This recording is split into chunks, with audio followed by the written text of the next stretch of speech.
The galaxy was wide and filled with light from millions of suns, but for a long time no one spoke of humans anymore. They were the old story that most young races had forgotten. Once, humans had built ships that crossed dark space when the stars themselves were still new to many eyes. They had traded, fought, and explored beside others, but after centuries their voice had grown quiet. The Galactic Council, a grand circle of races older and newer, rarely mentioned them now.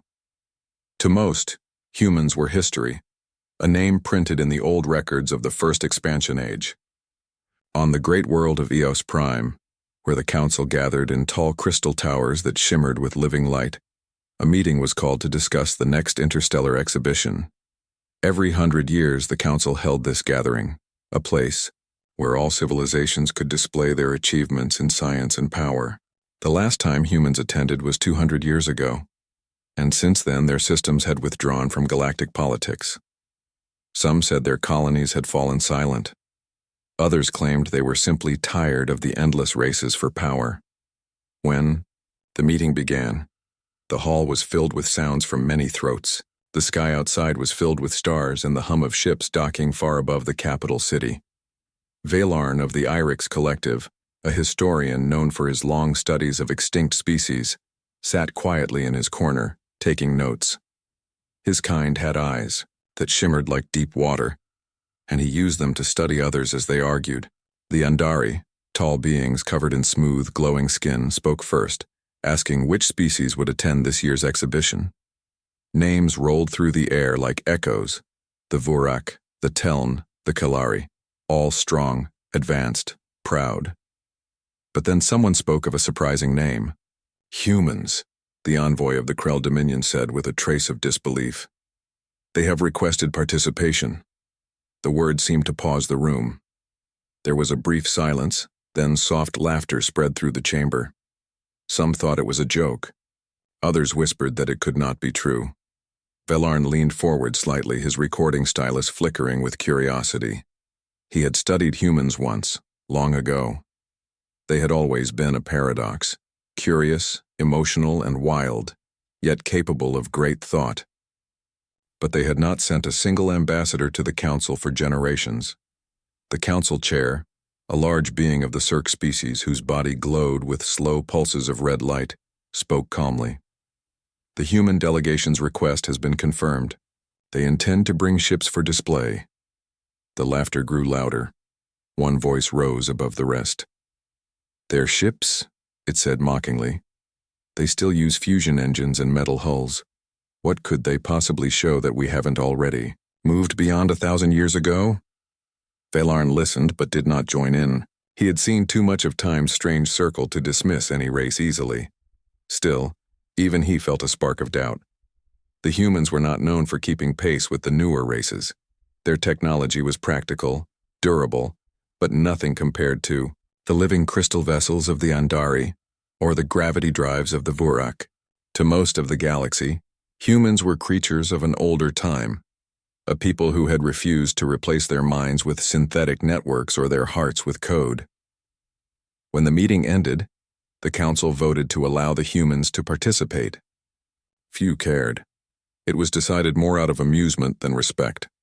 They imagined it would be an entertaining relic show, perhaps a lesson in humility for those who refused progress. Valarn stayed behind after the hall emptied, gazing at the glowing ceiling. He could not stop wondering why now, after 2 centuries of silence, humans would choose to return. The news spread quickly across the stars. The galactic broadcast net lit up with messages. Everywhere, beings spoke of the return of humans. Some mocked them, some were curious. A few older species, ones who remembered the early days of human contact, said nothing but watched quietly. There was something about the timing that unsettled them. In the outer systems, near the old human core, faint signals began to appear. Ancient channels reactivated beacon codes from long-dormant stations. Fleets from nearby species sent probes, but they were turned away by automated human defenses that still worked after centuries. It was said that the humans had been rebuilding something, but no one could confirm what. Valarn prepared for the exhibition with growing fascination. He traveled aboard a research vessel heading toward Archon 9, the massive space station chosen for the event. The journey took 6 days in translight travel, during which he reviewed old human records, videos of their early voyages, writings from their explorers, and strange images of their blue world, Earth. He read about their wars, their music, their love for exploration. There was something in their eyes, even in those ancient recordings, that made him uneasy. They looked fragile, but inside that fragility there was something fierce. When he arrived at Archon 9, the station was already crowded. Ships of all shapes and colors filled the docks. The Andari's living ships glowed with soft bioluminescent veins. The Vurak's massive warships hummed with deep gravitational energy. But among all these wonders, a quiet tension hung in the air. Everyone was waiting for the humans to arrive. On the morning of the exhibition, the outer sensors of the station detected movement. One by one, the human ships appeared at the edge of the system. There were 30 of them, large, metal, and dark. They moved without the shimmering warp fields that other species used.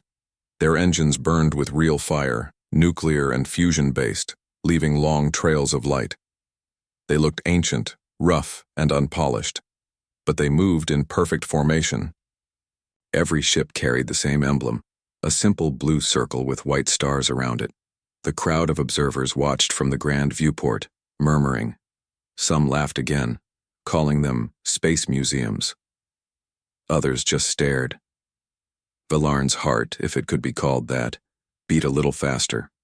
There was something oddly graceful in their simplicity. No smooth crystal, no glowing biometal, just cold steel and human will. When the first human ship docked, the sound of old mechanical clamps echoed through the docking bay. It was strange to hear such a thing in an age where everything was silent and automatic. A group of human officers stepped out dressed in simple gray uniforms. They carried no weapons, no display of power. Their leader, a woman with streaks of silver in her hair, walked forward calmly. Her eyes swept across the gathered crowd of alien delegates, and for a moment the noise in the bay faded. There was no arrogance in her face, no fear either, only quiet certainty. Valarn recorded every movement. He wanted to capture her expression, her tone, her presence.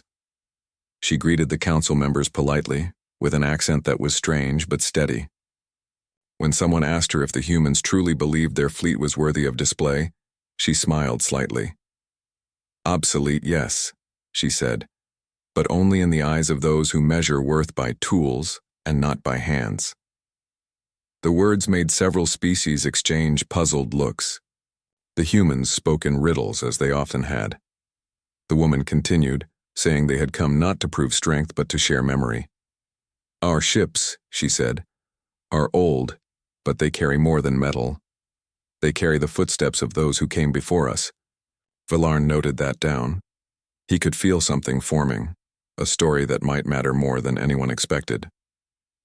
As the day ended, the human ships remained quiet in their docks. Their hulls reflected the stars like ancient mirrors.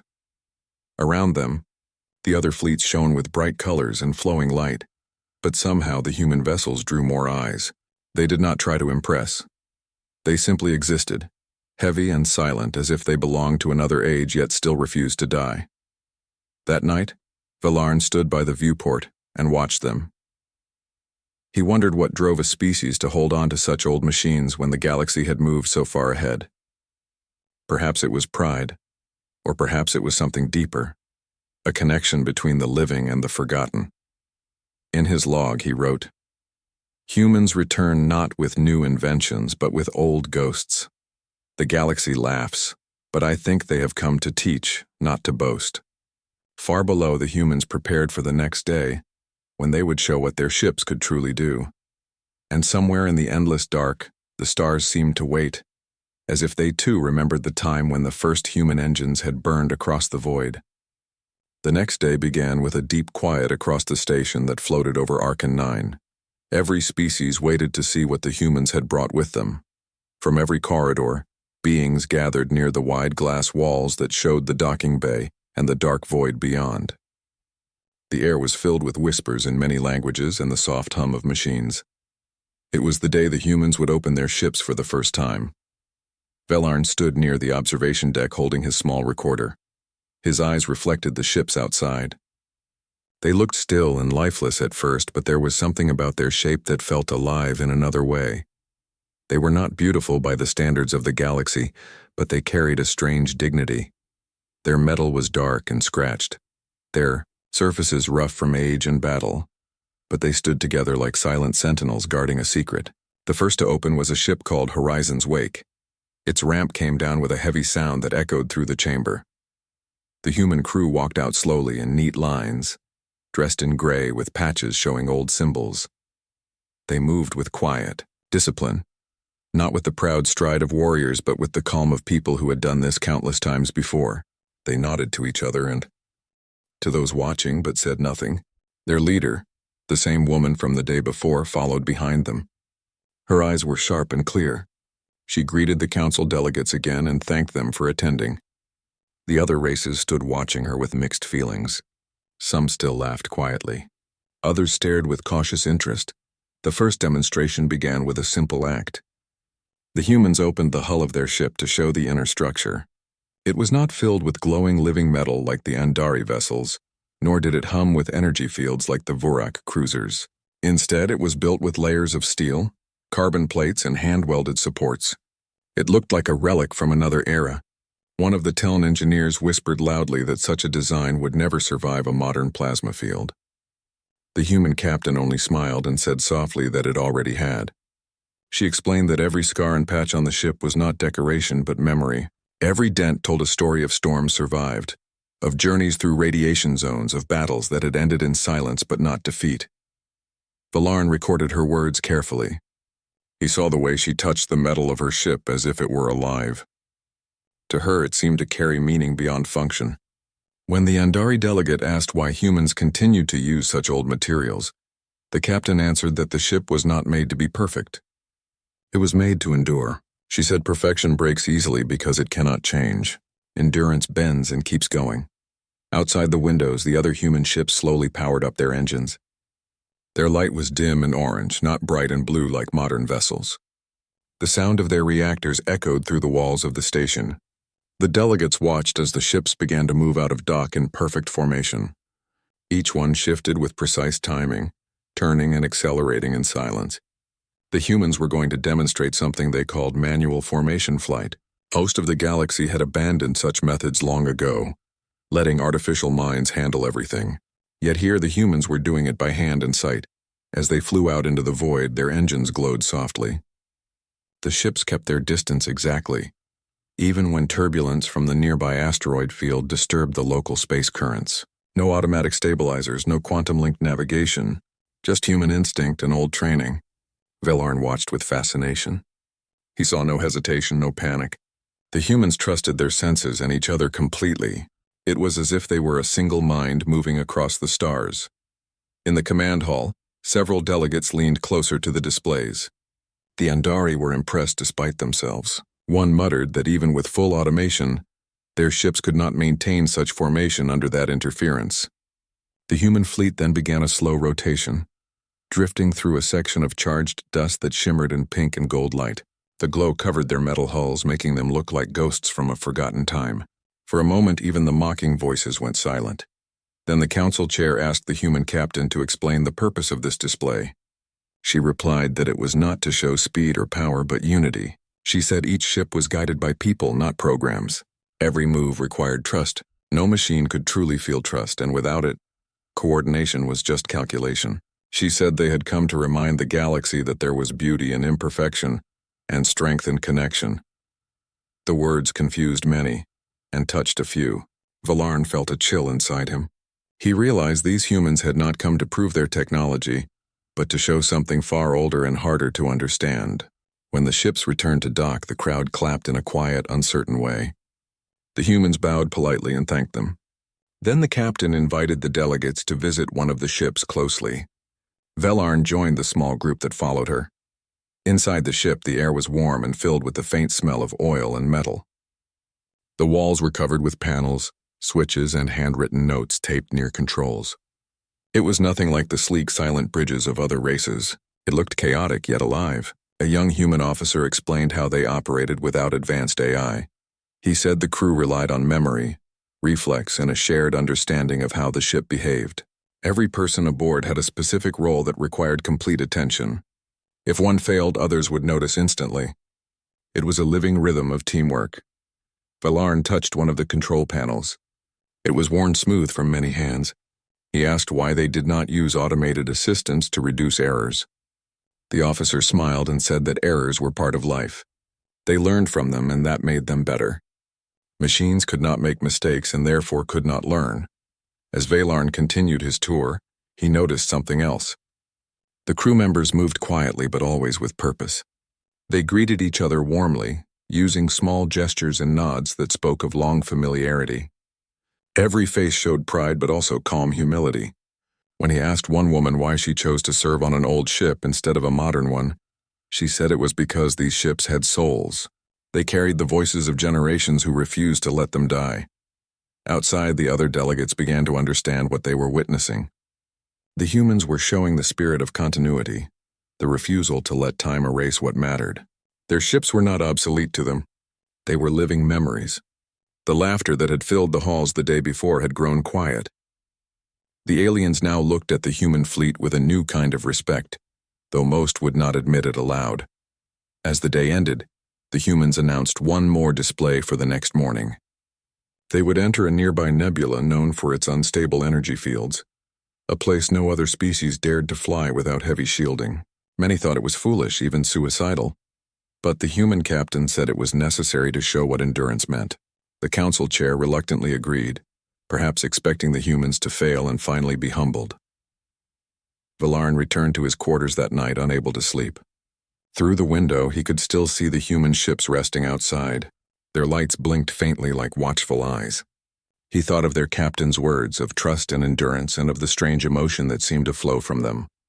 He realized that for all their age and weakness, the humans possessed something that had been lost among most species long ago. They still believed in each other. In the quiet of his room, Valarn made his final note for the day. He wrote that the humans might indeed be obsolete in machines and power, but not in meaning. He wrote that their ships were not monuments to the past, but bridges to something the galaxy had forgotten. And as he placed his recorder away, he looked again at the stars and wondered what would happen when those old ships entered the nebula. He had a feeling that whatever the result, the galaxy would not see them the same way again. The day began with a dim red glow across the station as the great nebula outside Arcan 9 drifted slowly into view. It looked like a sea of colored mist stretching across the stars, beautiful and dangerous at the same time. The galaxy knew this place well. No ship had ever crossed it without losing guidance or being torn apart by radiation storms. Yet the humans had chosen this as the stage for their next display. Delegates filled the viewing decks early, whispering among themselves. Many expected disaster while others waited with quiet curiosity. Valarn stood near the glass again, holding his recorder, his wide dark eyes reflecting the swirling colors of the nebula. He felt both excitement and worry.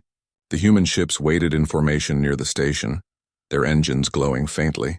The old metal hulls looked small against the endless storm of light ahead. When the human captain spoke through the wide comm screen, her voice was calm. She thanked the council for allowing the demonstration and explained what would happen. Her fleet would enter the nebula without modern shielding or automated guidance. They would rely on manual navigation and old radiation filters. The purpose, she said, was not to prove technology but to show endurance, teamwork, and trust in human skill. The council chair tried to warn her that the radiation inside could destroy her ships. She nodded politely and said they understood the risk. The signal ended and silence fell over the hall. Slowly, the human ships began to move. Their engines flared bright orange against the dark. They formed a long arrow pattern and headed straight toward the nebula. The sight made even the mocking races quiet. The Andari delegate whispered that it was madness. The Vorak commander crossed his arms and muttered that the humans would be reduced to dust in minutes. Yet Valarn could not look away. The moment the first ship entered the mist, the sensors around the station began to flicker. Readings became unstable. The radiation was too strong for even the most advanced sensors to follow clearly. The human fleet vanished inside like stones sinking into deep water. Only faint echoes of their engine trails remained. For the next few minutes, the observation room was filled with confusion. Technicians tried to trace the human signals, but they came and went like ghost waves. Valarn listened carefully to the faint transmissions that slipped through the static. He could hear human voices calling out coordinates, sharing readings, adjusting direction. There was no panic in their tone. It sounded more like music, a rhythm of calm and focus. They spoke to each other as if they could see through the storm, though no sensors could. The delegates around him began to shift uneasily. The humans should have been lost by now, yet their voices continued. Then suddenly all sound disappeared. The displays turned blank. The technicians announced that the fleet was gone from every channel. A deep silence filled the room. Some delegates smiled coldly, thinking it was over. Others shook their heads. Valarn felt a strange ache in his chest. He wanted to believe they would come back, but logic said they could not. The nebula's center was a death trap of radiation and magnetic storms. No known shielding could protect against it. Time passed slowly, every minute feeling longer than the last. The council chair finally began to speak, saying that perhaps this should be considered a tragic end to a reckless act. But before he could finish, one of the monitors blinked. A signal appeared at the far edge of the nebula. The humans had reappeared. All 30 ships emerged from the other side, glowing faintly in the pink and blue light. They were still in perfect formation. The crowd gasped. Even the Andari, who prided themselves on calm elegance, stood frozen. The ships moved slowly toward the station again. Their hulls were burned and scarred, but still whole. No ship had been lost. As they came closer, the human captain's voice filled the hall once more, calm and steady. She said they had completed the crossing and had gathered full readings from inside the nebula. Her words were simple, but they carried power. Valarn could hardly believe what he was hearing. The nebula that had swallowed fleets of stronger races had not stopped these old metal relics. When the ships docked again, the station trembled slightly under their weight. Engineers and scientists from every species rushed to inspect them. They wanted to understand how they survived. The humans allowed them to examine the hulls but gave no secret technology. The radiation shielding was basic and known to all. There were no advanced materials or hidden devices. When asked how they managed to navigate, the captain explained that they used hand-drawn maps created from long-range scans and human observation. They had flown by instinct, by reading the small shifts in radiation the way ancient sailors once read stars and winds. The council scientists were puzzled. They said such a thing was impossible. The captain only smiled and said it was not impossible, only forgotten. She told them that machines could not feel patterns the way living minds could. They could calculate but not sense. Humans trusted feeling as much as data. They had learned to see meaning where numbers failed. Valarn followed the captain as she showed the visitors the navigation room. On the main console there were hand-marked charts drawn with ink on real paper. Lines crossed over each other showing paths through radiation zones. Valarn touched the paper with his long fingers. It felt rough and alive. He asked why they used paper in this age of endless digital storage. The captain said it was because paper could not be hacked or corrupted. It was a memory that survived without power. She said sometimes the simplest things last the longest. As the delegates continued their inspection, they found more things that confused them. The ship's computers were minimal and outdated. Yet, every crew member knew every wire, every switch, every sound the ship made. When a system failed, they fixed it by hand within minutes. The Andari engineer asked how they kept discipline without neural links. The captain said they trained by living together for years, trusting each other more than code. Each person had a role and carried the knowledge of others. If one fell, another could take over without question. Valarn realized something then. The humans had not defeated the nebula with machines. They had done it with connection. Each ship was like an organ in a larger living body, and the body was powered by human will. It was not logic that guided them, but faith in each other. After hours of inspection, the council chair asked to see the data they had gathered. The humans shared recordings showing the inside of the nebula. No race had ever seen it clearly before. The colors were wild, streams of plasma twisting like rivers of fire. Inside those storms were stable pockets of rare energy fields that no one had known existed. The humans had mapped them all using nothing more than sight and instinct. The data was priceless and beautiful. As the display ended, the hall was silent again. This time there was no laughter. The council chair finally spoke and said the humans had done something that no other species had dared. The Andari delegate admitted they were wrong to call the human fleet obsolete. The Vuric commander nodded slowly, saying that perhaps old strength had its own kind of power. The captain bowed her head and thanked them for their kind words, but said they had not done it to impress anyone.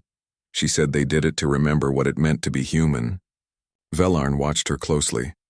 There was no pride in her voice, only quiet peace. He understood then that this was not a performance. It was a message. The humans were showing that courage and connection could survive beyond technology. He looked around and saw that even the youngest races were listening with a kind of awe. For the first time in centuries, the council hall felt united by respect instead of rivalry. When the humans returned to their ships that night, the station lights dimmed to honor them. Velarn stood by the window again, watching the old fleet drift slowly in orbit. Their hulls glowed faintly under the light of the nebula behind them. They looked like ancient guardians watching over something invisible.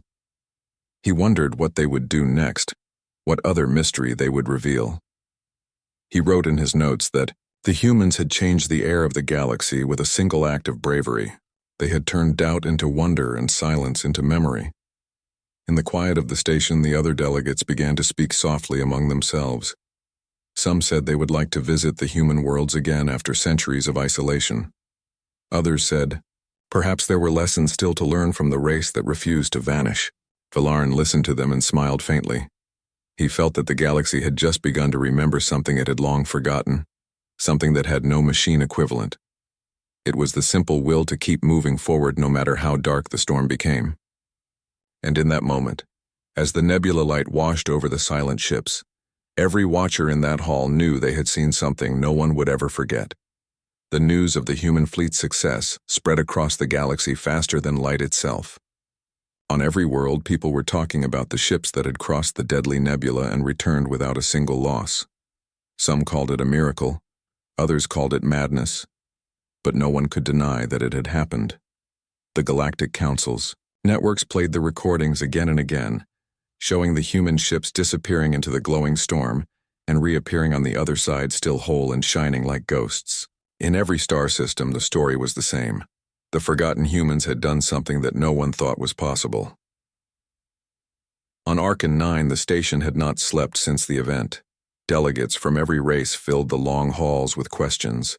Scientists demanded access to the human data, while military commanders whispered about what kind of power the humans might be hiding. The humans themselves stayed calm. They spoke politely, answered questions when asked, and never showed pride. Their leader, the woman with the silver streak in her hair, met the council again that morning. She looked tired, but her voice was still steady. She thanked them for allowing the demonstration and said they were ready to share one final part of their presentation before leaving. Velarn arrived early and stood near the edge of the hall. He had not stopped thinking about what he had seen. The image of those old ships gliding through the storm still burned in his mind. He wanted to understand what made them different. It was not their machines. It was something else, something deeper that could not be measured by scanners or data. When the human captain entered the hall, she carried a small black box. It looked plain and unimportant, yet the way she held it made everyone silent. She placed it on the table in front of the council chair and said softly that it contained the real reason they had come. The chair asked what it was. The captain said it was called a memory core. It was not a machine but a vault of recordings written by hand over centuries. Inside it were the voices of the crews who had served on those ships through generations. Every time a ship returned from a mission, its people wrote their experiences on paper or recorded them in their own voices and placed them inside the box. She said that each ship carried one, and that together they formed the living memory of human endurance. She opened the box slowly. Inside were sheets of paper, old and yellowed audio chips, and a few simple objects like medals and small carved stones. The delegates leaned closer. The captain picked up one of the papers and began to read. It was the last entry from a pilot who had died 100 years ago. His words were simple. He wrote that even if no one remembered them, they would keep flying because someone had to show that courage could survive, even when power was gone. His handwriting was shaky, but strong. The hall was completely silent as she read. Then she placed the paper back and looked around the room. She said that humans had learned long ago that technology fades, and civilizations forget, but stories do not die. These memory cores were their way of keeping the past alive without needing machines to protect it. Velarn felt something stir inside him that he had not felt in centuries. The room was filled with something that could not be explained by science. It was as if every word carried the weight of countless lives and dreams. When the captain finished, she said that their ships were old because they wanted them to be. Every dent, every scar was a reminder that they had lived through struggle. She said they did not come to prove superiority, but to remind the galaxy that strength without memory is empty. The council members sat in silence for a long time. Then one of the Andari delegates asked why the humans had stayed silent for so many years before returning. The captain said that humanity had needed time to look inward. They had grown tired of endless competition and had chosen to step back and rebuild themselves quietly. They wanted to remember who they were before they joined the race for power.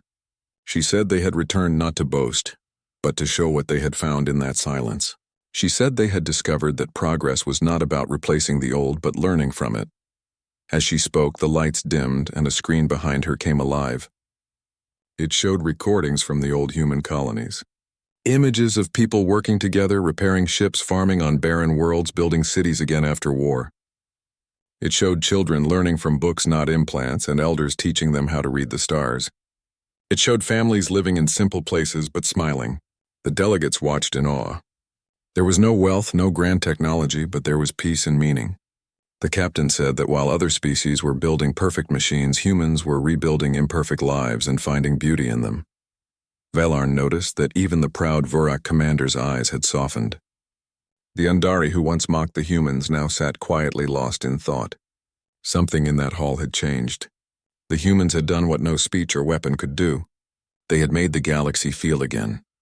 The captain then said they would perform one last act before leaving. It would be a small gesture, she said, but one that mattered to them. She asked for permission to retire one of their ships, the oldest among them, named Dawn Seeker. It had flown for nearly 300 years. The council granted permission and the ceremony was set for that evening. When the time came, the docking bays were filled with people from every race. The ship Dawn Seeker floated in the center, covered in scratches and burn marks from countless journeys. Its crew stood outside in a single line, while the captain held a torch that glowed with soft white light. She explained that in human tradition, when a ship's service ended, they did not destroy it. They sent it into the stars to drift forever as a monument to those who had flown it. She said it was their way of giving thanks to the machines that had carried them through danger and darkness. Music began to play softly from the ship's speakers. It was an old human song with slow notes and simple words about the sea and the stars. The sound filled the air, and even those who did not understand the language felt its meaning. The captain walked forward and touched the hull gently, whispering something before letting the torch fall. It drifted down and ignited a small thruster. Slowly, the ship began to move away from the station. Its engines glowed one last time, then faded into the dark until it was just a tiny point of light. Velarn watched with tears forming in his eyes, something he had not experienced in years. Around him, other beings stood in silence. No one spoke, no one moved. When the light of the ship finally disappeared beyond the nebula, the human captain turned and bowed to the crowd. She thanked them for witnessing the farewell and said that now the Dawn Seeker would sail forever, carrying their memories with her. After the ceremony, the humans invited everyone to share a drink, made from earth grain, something simple and warm. They spoke with kindness and laughed softly, but they never bragged. They acted as if they had done nothing special. Velarn stayed with them for a while, listening to their stories. He learned that some of the crew had ancestors who had flown on the same ships generations ago. They saw it as an honor to continue what their families had started. It was not about fame or power, but duty. Later that night, when the halls grew quiet again, Velarn went to the observation deck. The nebula still glowed faintly outside, and somewhere beyond it, the ship Dawn Seeker drifted slowly between stars. He thought about what he had seen and realized that the humans had changed something permanent in the galaxy's heart. They had reminded everyone that progress without purpose was hollow.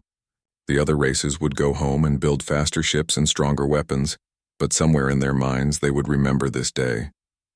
Velarn made his final note for the night. He wrote that the humans had shown that even in a galaxy filled with wonders and perfection, it was the imperfect that inspired the most. He wrote that maybe the future would not belong to the strongest, but to those who remembered where they came from. And as he looked at the stars, he thought he could almost hear the faint echo of that old human song, still moving through the void, carrying the memory of the dawn seeker forever. The next morning, the galaxy seemed quieter, as if the stars themselves were thinking about what they had seen the night before. Across the great network of worlds, messages continued to spread about the humans and their farewell to the old ship. On the council station, many delegates stayed longer than they had planned just to talk with the humans again.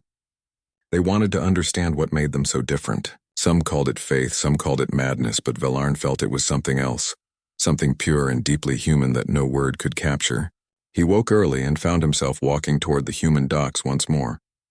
When he arrived, the crew was busy preparing their ships for departure. The silver-haired captain was standing near the airlock talking softly to her team. She looked calm, but there was a quiet sadness in her eyes. Velarn approached carefully, not wanting to disturb her, but she saw him and smiled. She said that they would soon leave the station and return to the outer colonies. Velarn asked her if the galaxy would see them again. She paused for a moment before answering that humans always returned, even if it took centuries. She said that they believed journeys never truly ended. Velarn asked why they had shown the galaxy their old fleet if they planned to leave again so soon. The captain looked out at the stars before replying that sometimes a story must be told and then left to grow on its own. She said that what mattered was not how long they stayed, but what people remembered after they were gone. She said the galaxy had forgotten that hope could come from broken things, and that was what they had wanted to remind everyone. She then invited Velarn to join them for one final meeting before they departed. Inside the meeting hall, the crew had gathered around a large table covered with maps and holograms. Velarn saw lines tracing routes across the stars, most of them leading far away from the central worlds.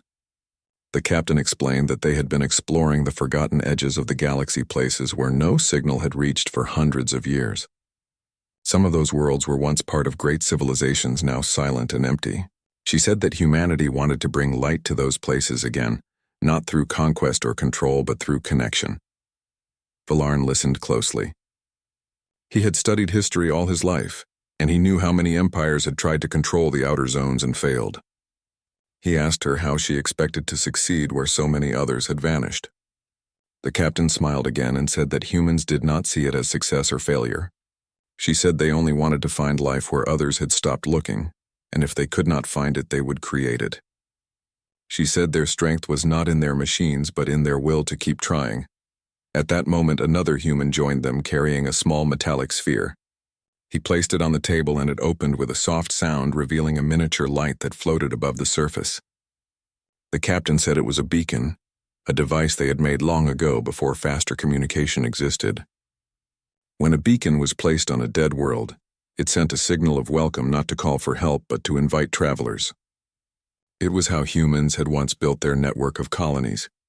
She said they planned to restart those beacons so that anyone lost in the void would know they were not alone. Velarn felt a chill at her words. The galaxy had become a place of order and control where everything was monitored and classified. No one left the safe zones anymore. To hear someone speak about exploring again felt like hearing the first breath of spring after a long winter. The captain noticed his silence and asked him what he thought. Velarn said that maybe the galaxy had needed them more than anyone realized. She nodded and said softly that sometimes it takes being forgotten to remember what matters. As the hours passed, more delegates came to say farewell. The Andari brought gifts of crystal data scrolls. The Vurak commander offered a metal shard from his ship as a token of respect. Even the cold-minded machines of the Triarch network sent a message of gratitude. Each of them said that humanity had reminded them of something they had lost. The captain accepted each gesture with quiet humility. When all the visitors had left, she turned back to her crew and said that they had done what they came for, and now it was time to go home.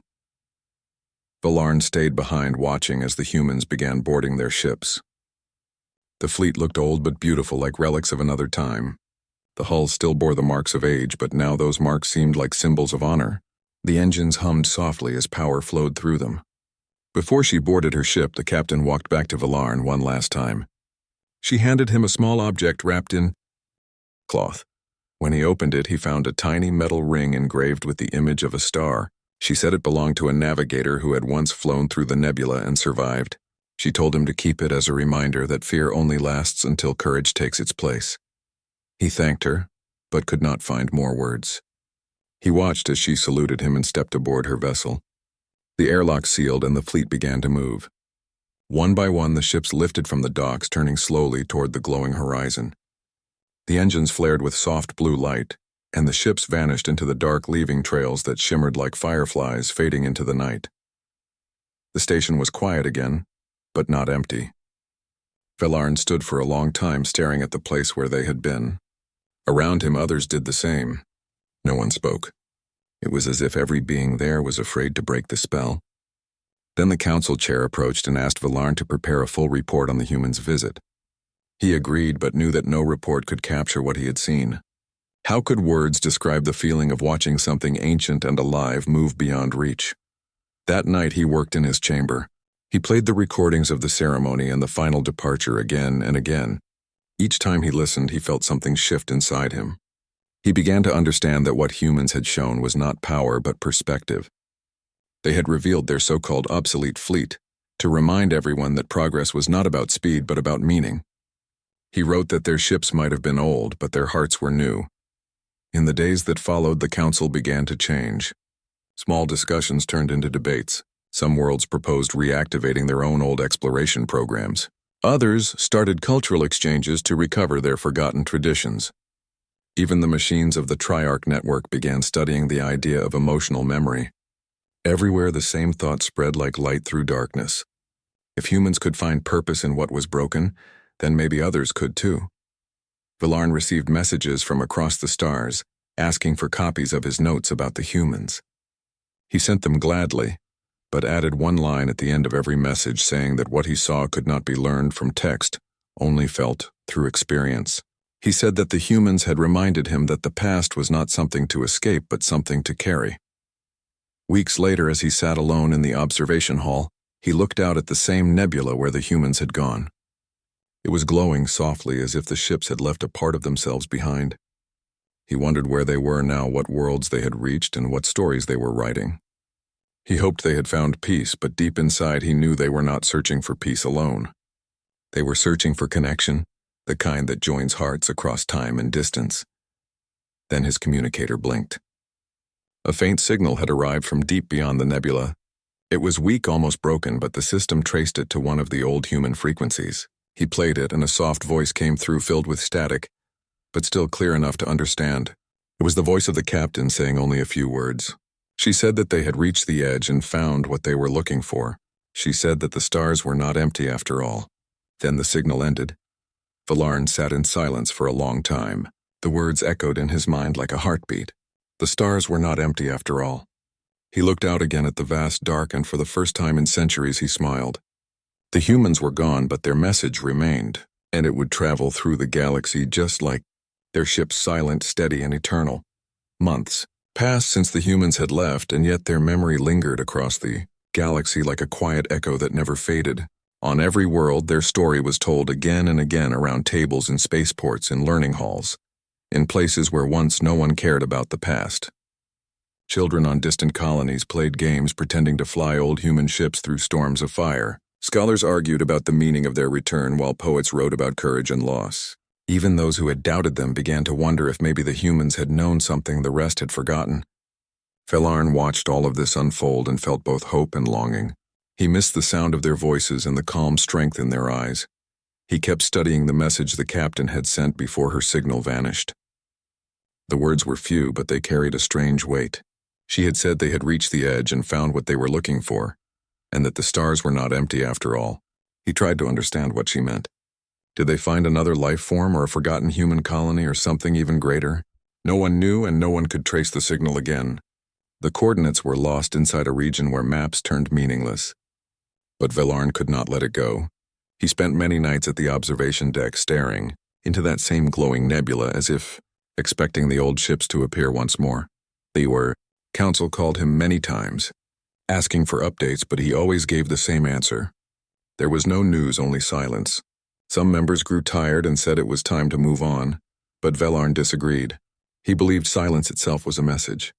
He said that sometimes what was not said spoke louder than what was spoken. Slowly, he began to gather a small group of people from different species who felt the same way. They met quietly and called themselves the Keepers of the Dawn, a name chosen to honor the human ship Dawn Seeker. Their purpose was simple: to keep the story alive and to follow its meaning wherever it led. They studied every detail of the human journey. They analyzed old recordings of the obsolete fleet frame by frame. They collected fragments of the ship designs and tried to understand why those old machines still work so perfectly. They discovered that the humans had used a strange combination of modern and ancient methods, blending metal and memory together. Some of the circuits were etched by hand, some systems responded only to spoken words in old Earth languages. It was as if the humans had built their ships not just with tools but with emotion. Valarn realized then that maybe technology was never meant to replace feeling, but to serve it. The Keepers decided to build something of their own, not a ship, but a beacon similar to the ones the captain had shown. They worked together for months, combining pieces from many worlds. The design was simple: a sphere of metal inscribed with every word the humans had spoken at the council. Inside, they placed a core that glowed softly when touched. It would send a message into space, repeating a single phrase in every language of the galaxy. The phrase was, "We remember." When it was finished, they brought it to the same dock where the humans had departed. The council approved its launch, though many did not understand why such a small thing mattered. Valarn stood before it as the engines prepared to send it into the stars. He said that this beacon was not for finding others, but for being found. Then the engines flared and the beacon rose silently into the sky, disappearing beyond the nebula. Weeks turned into months and still no signal returned, but something began to change across the galaxy. Fleets that once guarded their borders now opened small passages for exploration again. Scientists who had grown obsessed with perfection started studying old forgotten crafts. Some even began writing by hand again, saying that it made them feel closer to their work. The galaxy seemed to breathe differently. Even the Triarch network, the cold machine intelligence, began allowing randomness into its logic. It claimed it wanted to understand what humans called hope. Valarn continued to travel from world to world, speaking about what he had seen. He told the story simply, never changing a word. He said that the humans had shown that strength was not in having the newest fleet, but in keeping faith with the oldest dream. He said that the galaxy had looked at them and seen not relics but reflections of what it once was. People listened, some wept, some smiled quietly, and everywhere he went someone would ask him if he thought the humans would ever come back. He always answered that they never truly left. One evening, while he was on a small moon station far from the central worlds, his communicator blinked again. The signal was faint, almost like a heartbeat. It was the same frequency as before. He froze and ordered the system to enhance it. The sound that came through was soft like wind. Then a voice broke through the static. It was different from before, younger but clearly human. The voice said they had followed the stars beyond the mapped regions and found something that could not be described. It said they had found worlds that were alive not with people, but with the memory of people. Worlds that sang softly in the dark as if they remembered those who once lived there. The voice said they were learning from them and that soon they would return not with power but with understanding. Then it faded again. Valarn sat there unable to move. He knew it was real. He called the council immediately and sent them the recording. Within hours, the news spread everywhere. The galaxy waited in silence again. Days passed, then weeks, but no other signal came. Still no one doubted that the humans had spoken. The message had stirred something in every heart. Across the systems, people began to build beacons of their own, adding their words to the same signal. It became a chain of remembrance stretching across light years. Each beacon sent a simple pulse of light carrying the same phrase, "We remember." Years went by. The galaxy changed slowly but deeply. The great empires grew quieter. Trade routes opened toward the outer regions again. New alliances were formed not through fear but through curiosity. Many of the Keepers grew old, but their work never stopped. Valarn became known as the chronicler of the human return. Yet he never claimed importance. He said he was only a witness to a truth that belonged to everyone. One night, when he was very old, he sat once more by the observation window. The nebula was still there, glowing like a giant river of fire. He looked at the tiny ring the captain had given him so long ago. It had grown dull with age, but still held its shine when the starlight touched it. He smiled, thinking of her voice and the calm certainty in her words. He whispered softly into the dark, thanking her for what she had given the galaxy. Then he closed his eyes for a moment, and when he opened them, he saw a light move across the nebula. It was faint at first, like a shooting star, then it grew brighter and steadier. Others on the station saw it too and rushed to the windows. The scanners picked up no reading. No identification code, only an old human transponder signal. The light grew until it filled the sky, and then it stopped just above the nebula. For a brief moment, everyone could see its shape. It was a ship's guard, and old but shining with a glow that came from within. The pattern matched no known design, yet everyone recognized it. It was the same kind of vessel that had vanished years ago. Villarn stood and pressed his hand to the glass. The ship hovered there silently. Then a beam of light descended from its hull and struck the surface of the station. It was not a weapon, but a message, a pattern of light that formed the same words as the beacon. "We remember." After a few moments, the light faded and the ship turned slowly away, moving back into the nebula until it vanished completely. The station was filled with silence again, but this time it was not empty. It was the silence of peace, of something understood without being explained. Villarn smiled one last time.